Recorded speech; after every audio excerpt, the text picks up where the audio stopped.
சென்னை பட்டினப்பாக்கத்தில் மீனவ பெண்கள் சாலை மறியலில் ஈடுபட்டுள்ளதால் அங்கு போக்குவரத்து பாதிக்கப்பட்டிருக்கிறது.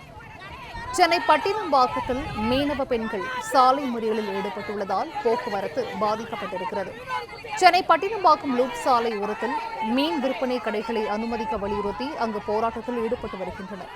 கூடுதல் விவரங்களை செய்தியாளர் மாணிக்கம் வழங்க கேட்கலாம். மாணிக்கம், வணக்கம். மீனவ பெண்கள் போராட்டத்தில் ஈடுபட்டிருப்பதால் அங்கு போக்குவரத்தானது பாதிக்கப்பட்டிருக்கிறது. இது குறித்தான விவரங்களை பதிவு செய்யலாம் மாணிக்கம்.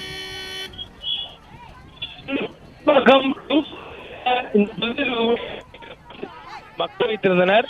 அவர்களுக்கென்று நவீன வகையில ஒரு புதிய மீன் விற்பனை அங்காடி கட்டித்தரப்படணும். அதே நேரத்தில் இந்த சாலையுடைய பாதிப்பு அடைகிறது. அவருடைய மீன் சந்தையானது சாலையோரமாக வைத்திருக்க பாதிப்பு அடைகிறது. ஆனால் போக்குவரத்து இடையூறு இல்லாமல் நவீன முறையில் மீன் அங்காடி அமைத்தரப்படும் என மாநில தெரிவிக்கப்பட்டு அதற்கென பிரத்யேகமான நவீன மீன் அங்காடி இந்த லூப் சாலையிலேயே அமைக்கப்பட்டது. இந்த சூழலில் இந்த மீன் அங்காடிக்கு முழுவதுமாக இந்த மீனவர்கள் மாற்றப்பட்டதற்காக அவர்களுக்கு போதுமான விற்பனை நடைபெறவில்லை என்பது அவர்களுடைய குற்றச்சாட்டா இருக்கு. தொடர்ந்து இந்த மீன் அங்காடி நவீன வரிகள் இருந்தாலும் கூட 360 கடைகள் இதுக்குள்ள வைத்திருக்கிறாங்க. இதனால முதல் வரிசையில் இருக்கக்கூடிய கடைகளுக்கு போதுமான அளவு வியாபாரம் நடக்கிறது. உள்ள இருக்கக்கூடிய மற்ற கடைகளுக்கு வரல. இதனால எங்களை பழையபடியே சாலை ஓரமா இருக்கக்கூடிய இடங்களை கடையில் அமைத்துக் கொள்வதற்கு அனுமதி வழங்கணும் அப்படிங்கறத கோரிக்கையா வச்சு சாலை மறியலில் ஈடுபட்டு வராங்க.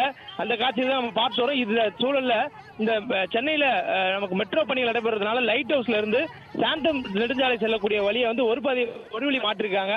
அதுக்கு மாற்று வழியாக லைட் ஹவுஸ்ல இருந்து சாந்தம் தாண்டி செல்லக்கூடிய அடையார் நோக்கி செல்லக்கூடிய சாலைகளுக்கு வாகனங்களுக்கு லூப் சாலை தான் பிரதான சாலை. இந்த லூப் சாலை வழியாக தான் ஒரு வழி பாதையில் வாகனங்கள் செல்ல வேண்டும். தற்போது இந்த லூப் சாலையில இந்த பெண்கள் கருவாடை கொட்டி ஆர்ப்பாட்டத்தில் ஈடுபட்டுறாங்க. சாலை மறியலில் ஈடுபட்டிருக்காங்க. இதனால் வாகனங்கள் நெடுந்தூரத்துக்கு தேங்கி நிற்பதை பார்க்க முடியுது. முழுவதுமாக இப்பொழுது இந்த போக்குவரத்து பாதிக்கப்பட்டது. தொடர்ந்து அவருடைய கோரிக்கையை செவிசாய்க்க வேண்டும் என்பது அவருடைய போராட்டத்தினுடைய கோரிக்கையா இருக்கு.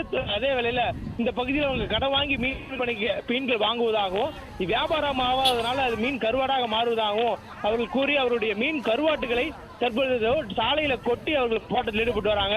அதே நேரத்தில் இந்த மீன் அங்காடி இருக்கக்கூடிய பெண்கள் தான் பெரும்பாலான இந்த போராட்டத்தில் ஈடுபட்டு இருக்காங்க. இந்த சாலையில கடக்க முயற்சிக்கூடிய வாகனங்களையும் தடுத்து நிறுத்தி நீங்க போகக்கூடாது என்று அவருடன் வாக்குவாதம் ஈடுபட்டு அந்த சாலை முறையில் ஈடுபட்டு இருக்கிறத நம்மளால பார்க்க முடியுது.